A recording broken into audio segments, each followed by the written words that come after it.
Hey, y'all, come look at this. دان دولته قبن أنا قا قبنين كيف كتير كانوا فريسنا يا والله المال ما يالك ساري دولة مركب ما أنت لها يوم حوها هاي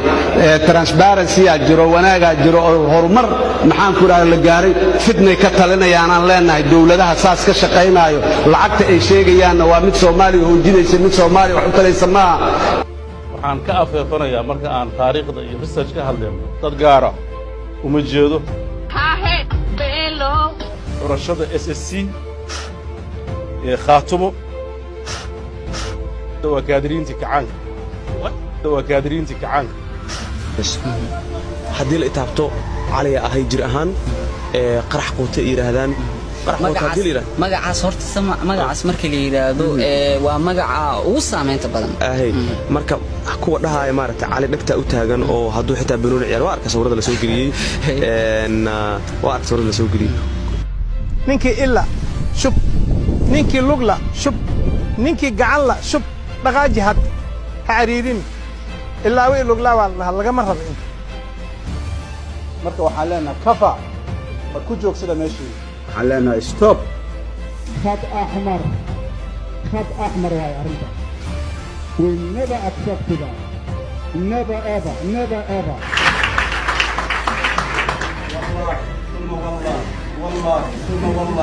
والله هذا سجوجين وضحنا لن نقبل ولن نقبل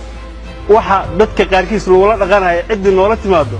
awood ma u leenahay inaan garoonkan ka celino Soomaaliya karno ya اللهم درجك استاشفت قاب أوديت هدام درنا وحنا مرينا يا وحنا وذنا ما أهن بكوروين ما أهن سوساس ما كلام أنا دستور كصومالي وحنا كنت على غفك مركز الدورت وقتيس وعفرسان مدحوينا مركز الدورت وعفرسان هذا اللي وصل شوي اللي بدك اللي يجوا يطلب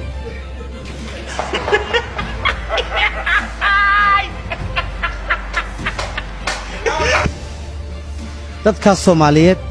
waan ka raali gelinayaa deenu weyn ciidamadu ka dhacda khaladkuna waa la ismoodsin karaa igu tuurade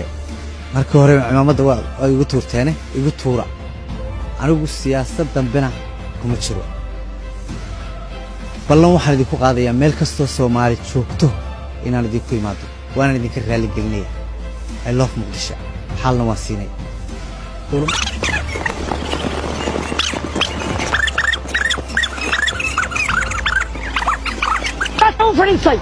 وفريستي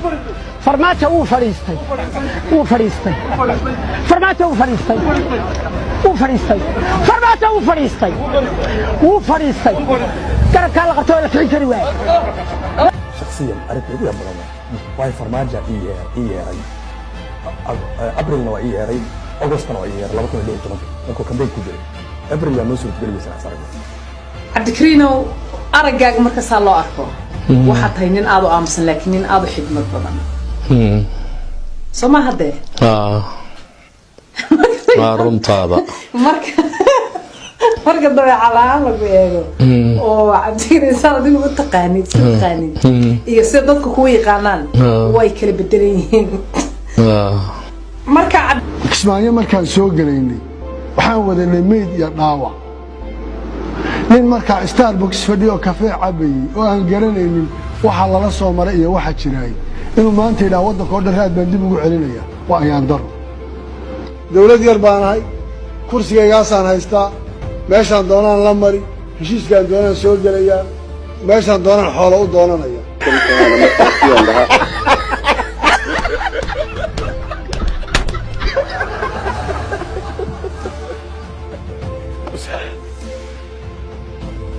إسلام ونسنجر هذا ونسطو مال كجوان جرين أي كجوهتان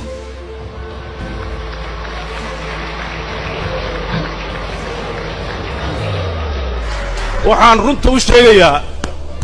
hadalka uu ka hadlay gudoomiye su'aashayda ha ka jawaab madaxweynuhu meel kalu marayaa hadal mareed mudane hadalka mareed aad weydiisay waad aamusaysaa nidaamka dawladnimada haddaadan raacin mas'uuliyaddeeda adaa qaadi doona dawladnimadu waxay u baahan tahay in la ilaaliyo uma baahna in ashuun lagu aadimo ma ahin nin lagu cabsiin karo in aan waajibkayga aan garan waayey mana ahin nin loo sheegi karo danta iyo dowga dawladdan ay dooratay inaan ku dhaqdo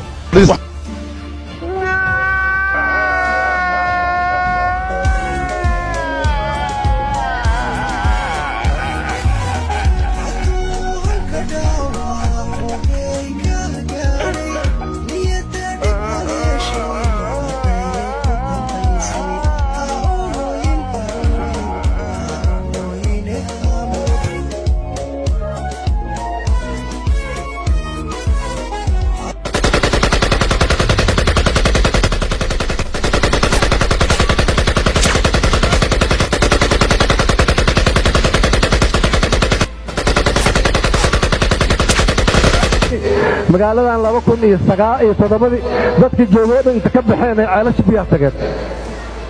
maxaa dhaca ciidamada Itoobiyaana soo galay waxay go'aansadeen inay bixiyaan ilmahooda waxay geysteen ceelasha biyaha magaaladan waxay kula dagaalameen ciidamada Itoobiyaanka ilaa markii ugu dambeysay ku guuleysteen inay ka saaraan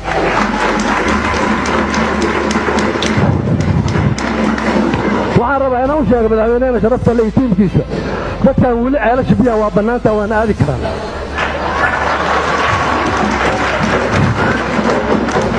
yaan lagu kalifin shacabka beledkan joogo oo beledkan ku nool inay dhib ka shaqeeyaan annaga dad badan oo culimada kamida gabdhaha markay afjigayaan ama ay rabaan inay xaqiraan ama ay rabaan markay kaalinta siyaasadda u diidaan waxay dhahaan waa naaqisatul aqli wad diin aqliga iyo diinta nuqsaan ka yihiin xadiisyo wada falsa ah oo meelay ka yimaadeen aysan jirnayn kitaabaha jawaab kala soo baxa bisadaafisa maanta waxa ka nasiib badan qofka muqdisho ku nool waxaan kala yaab leh dawladda maanta maxamed cabdilaahi farmaajo iyo khayr ee xamal ka dhisan ilaa maalintii la doortay ilaa maalinkaa maanta ah waxa ay weerar joogto ah oo qaawan oo dhinac walba ku haya oo ilaa hadda ay ku hayaan qaranka Soomaaliya kismaayo dagaal baa ka socda xamar dagaal baa ka socda oo dawladda farmaajo labadii madaxweyne ku xigay maalin walba way xidhaa waad arkaysaa halka la isla maraya iyo qarax ka taagan dhuusa mareed dagaal baa ka socda puntland baa wadayso wadka maanta la qarxiyay waxaana wadaa dawladda farmaajo ee waxa soo taageerada siiyay ayaa fidmadaas oo dhan wada oo markay intaas oo dhan ka dagaalamaysa waxay ka wadaa way waxaas waa tababar kuwa ku soo tababaraysa oo ku soo diyaar garoobisa Soomaaliland bay soo diyaartay colaadeeda oo ay ku soo maqan tahay Soomaalilandna waa ku gaamurtay inay cadawga iska celiso diyaar barno waa aragnaa waxa soo wada farmaajo waxaan leeyahay maanta ila meeraysadii muuse way soo dhamaanaysaa ila meeraysadii way soo dhamaanaysaa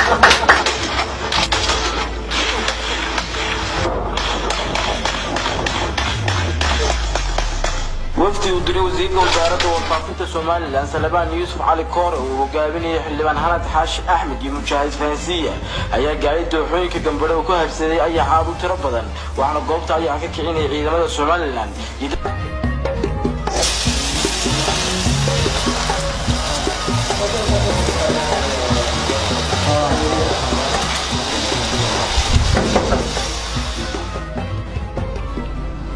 أيوه وحوي